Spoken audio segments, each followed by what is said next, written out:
podemos dizer sobre coronavírus e gestação? Pouco podemos dizer até o momento. Por quê? Porque o próprio nome do vírus já diz, é um novo coronavírus. O coronavírus, na realidade, surgiu há pouco mais de 4 meses. Então, poucos dados nós temos na ciência para dizer afirmações muito concretas sobre esse vírus. Mas, por enquanto, as afirmações são relativamente tranquilizadoras. Ou seja, é um vírus que aparentemente não mostrou malformações maiores nos ultrassons de gestantes infectadas até o momento. Ou seja, aquelas gestantes que pegaram o coronavírus lá na China, ou no restante do mundo até o momento, que realizaram ultrassonografias posteriores, essas ultrassonografias não mostraram malformações maiores. As gestantes que pegaram o coronavírus mais para o final da gestação também não apresentaram grandes impactos na sua saúde, como, por exemplo, já aconteceu em epidemias anteriores, como, por exemplo, do H1N1. Então, gestantes que se infectaram pelo H1N1 tinham um comprometimento respiratório importante, que levaram muitas gestantes ao óbito. Aparentemente, o coronavírus não tem esse tipo de ação na mãe. Outra questão que a gente deve levantar também é com relação às alterações de crescimento do feto decorrente do coronavírus. Até o momento, não identifiquei na literatura médica alterações importantes nessa questão.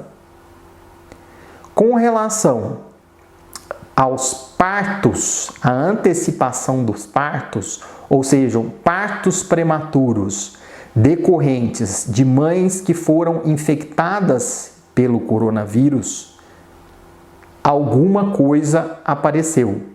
Aparentemente não tão significativa, mas aconteceu de algumas gestantes que se infectaram pelo coronavírus no final da gestação terem seus partos um pouco antecipados, entre 36 e 37 semanas, o que também não é uma coisa tão impactante pensando no número de casos que já temos relatado em todo o mundo.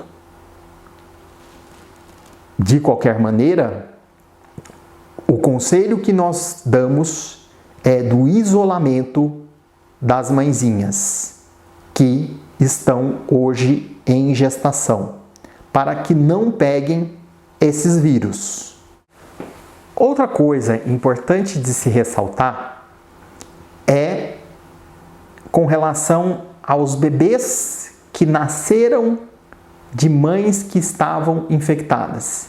Então, a mãe se infectou no final da gravidez e durante o período de infecção, ou próximo ao período de infecção, tiveram seus partos. Como esses bebês nasceram? Aparentemente, não tiveram alteração na sua vitalidade ao nascimento. De muitos casos relatados, não tiveram uma diminuição do seu Apgar, que é uma nota que o pediatra dá ao bebê quando ele nasce. Outra questão também importante de ressaltar é que não foi identificado o vírus no leite materno. Então, estudaram o leite de gestantes que estavam infectadas pelo coronavírus e não identificaram o vírus no leite materno. Só que tem um detalhe: as mães que se infectam pelo coronavírus e vão amamentar não estariam proibidas de amamentar, mas elas devem redobrar os cuidados e transmitir isso para o seu bebê, da mesma forma que ela tem que tomar cuidado para não transmitir para outras pessoas. E uma coisa interessante também é a sintomatologia que acontece na população pediátrica. Em geral, a população pediátrica tem uma sintomatologia mais frustra. Elas pegam o vírus, são grandes transmissores, mas não fazem uma sintomatologia muito importante. Então, o grande recado que a gente tem a fornecer às nossas mãezinhas é que tomem cuidado para não se infectar. Os dados até o momento são bastante animadores e parecem preservar o binômio materno-fetal, de uma certa maneira. Mas esse cuidado redobrado com a gestante vale a pena ser feito, inclusive dela consigo mesma.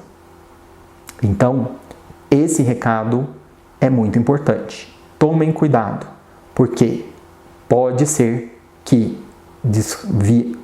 possamos descobrir com o passar do tempo novas coisas que esse vírus pode trazer.